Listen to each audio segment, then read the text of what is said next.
এফইউসি ময়দানে ৩৬তম বহরমপুর মেলা বেশ কিছুদিন ধরেই চলছে। বাইরেটা দারুণ সাজানো, দেখতে যেন অপূর্ব লাগছে। বাইরে অনেক লোকের সমাগম, কারণ আমরা একটু বেলার দিকে গেছিলাম আর রাত্রিবেলায় প্রচুর ভিড় হয় সন্ধ্যার পর থেকে। তো আমরা প্রথমে টিকিট কাউন্টারে গিয়েছিলাম, টিকিট কেটে নিলাম। ১৫ টাকা মূল্য টিকিট। প্রত্যেকে ভেতরে ঢোকার জন্য ১৫ টাকা দিয়ে টিকিট কাটতে হবে, তারপর ভেতরে ঢুকতে হবে। ভেতরে ঢোকার পরেই প্রচুর পরিমাণের আইটেম আছে। তার মধ্যে মেলায় যে ইম্পর্টেন্ট জিনিস সেগুলো হচ্ছে এই যে নাগরদোলা, ব্রেক ড্যান্স, বাচ্চাদের খেলার বিভিন্ন ধরনের আইটেম কিন্তু রয়েছে। শিশুরা গিয়ে কোনোভাবেই বোরিং হবে না। এছাড়া শিশুদের জন্য বা বড় বা বাচ্চা সবার জন্য সাংস্কৃতিক অনুষ্ঠানও কিন্তু হচ্ছে।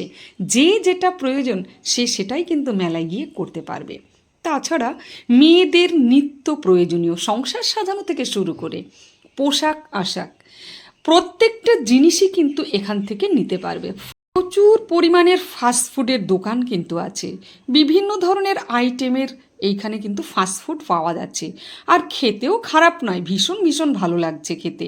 এখানে স্কুটি চাইলে নিতে পারবেন, মোটরসাইকেল চাইলে নিতে পারবেন, ঘর সাজানোর জন্য নিত্য প্রয়োজনীয় জিনিস নিতে পারবেন। সব ধরনের জিনিস কিন্তু মেলায় উঠেছে। বহরমপুরের মেলা প্রত্যেকবারই বিশাল বড় মেলা হয়, অনেক লোকের সমাগম হয় এই মেলাতে। আমরা এই মেলাতে ঢুকেছিলাম প্রায় ৪টের দিকে, তখন কিন্তু মোটামুটি একটু ফাঁকা ফাঁকাই লোকজন ছিল। বাট সন্ধ্যার পর উড়িয়ে ভিড়, প্রচুর পরিমাণের ভিড়। এখানে সব ধরনের কিন্তু জিনিসপত্র পাওয়া যাচ্ছিল, চুড়িদার থেকে শুরু করে মেয়েদের শাড়ি, পোশাক আশাক, আর তাছাড়া ঘর সাজানো এত সুন্দর বেতের ডাইনিং সেট, চেয়ার, উফ খুব সুন্দর লাগছিল দেখতে। হস্তশিল্প তো দারুণ, মানে সব কিছুই মোটামুটি ভালোই লাগছিল দেখে। আর কাপলের সেটগুলো দেখতে যা দারুণ লাগছে। অবশ্য ভেঙে যাওয়ার ভয় আমি নিতে পারিনি, অনেক দূর থেকে আমরা গেছিলাম। কাচের চুড়ি অসম্ভব সুন্দর সুন্দর, বেছে বেছে অনেক চুড়ি নিয়েছি, আর চুড়িগুলো ভীষণ ভালো লাগছিল দেখে। অনেকের অনেক ধরনের পছন্দ। বহরমপুর মেলা এ যেন একটা অন্যতম মেলা। আমরা অন্যান্য জায়গায় মেলা দেখেছি, কিন্তু বহরমপুরের মেলাটা যেন একটু ভালোই লাগে দেখে। আর সব ধরনের জিনিসপত্র যেহেতু পাওয়া যায়, আর সেখানে এত সুন্দর করে একটা রাস্তা করে দেওয়া হয়, মেলাতে ঢোকা বেরোনোর সুন্দর একটা পরিবেশ তৈরি করা হয়, যার জন্য আরও বেশি কিন্তু ভালো লাগে। অন্যান্য জায়গায় কী হয়, মেলার কিন্তু সেই ধরনের সৌন্দর্য আসে না। আর এখানকার মেলার একটা সুন্দর কিডস জোন এখানে আছে, বাচ্চারা অনেক ধরনের খেলা করতে পারবে।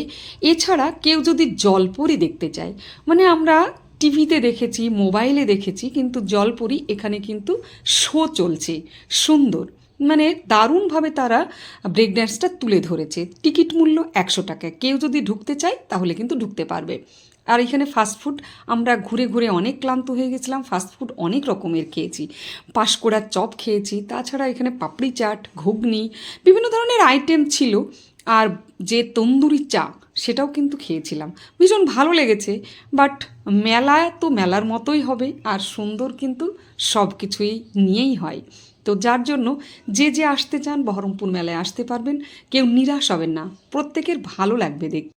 ভিডিওটি বেশি বেশি শেয়ার করবেন, প্রত্যেককে দেখার সুযোগ করে দেবেন। দূর দূরান্তর লোকজন দেখে যদি আসতে চায় অবশ্যই আসতে পারবে। সন্ধ্যাবেলার সমাগম, মেলা, মেলা মানেই খাওয়া দাওয়া, মেলা মানেই জিনিস কেনা, মেলা মানেই আনন্দ। সকলে ভালো থাকবেন।